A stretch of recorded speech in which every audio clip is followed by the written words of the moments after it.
My body matured faster than most girls my age. When I turned 18, my overprotective brother worried I'd be taken advantage of, so he asked his best friend to look after me. But the first time we met, that man's eyes never left my body. After I graduated from college, he kept crossing the line again and again. By day, he was my boss, and by night, I was his personal assistant. For 4 years, we kept our affair a secret. He molded me into exactly what he liked, and the worst part? I let him.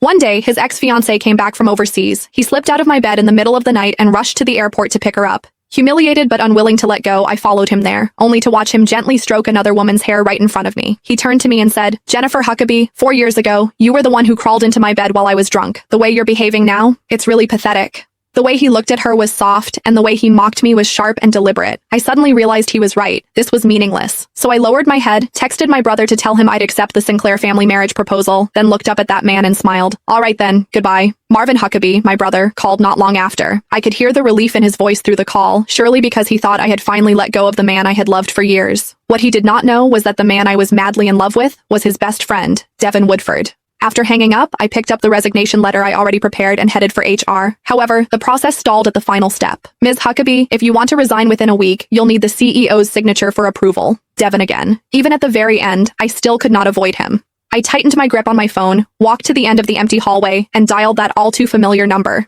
The ringing went on for a long time. Just as I thought no one would pick up, the line clicked. A strange female voice came through. "Hello? Looking for Devin? He's in the shower." In the shower? Those 3 words stabbed my chest like 1,000 poisoned needles. Nonetheless, my voice stayed calm, almost unnaturally so. "No need, thank you." Before she could say anything else, I hung up. The screen went dark, reflecting my pale face. Less than 2 minutes later, my phone buzzed violently again. I stared at Devin's name on the screen for several seconds before answering.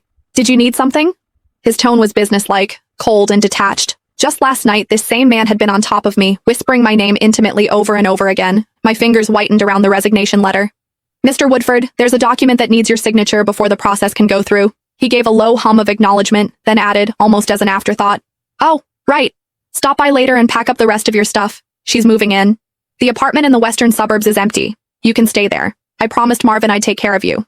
4 years ago, he pulled me into his bed while drunk, tossing me the charity of being his bedmate. 4 years later, under the excuse of loyalty to his best friend, he was offering me a place to live. His carefully considerate gestures were so absurd, they almost made me laugh. "That won't be necessary, Mr. Woodford," I said, forcing a smile. "I'm an adult. I can take care of myself." Once he signed the resignation form and I finished my last handover, the ridiculous 4 years between us would finally come to an end.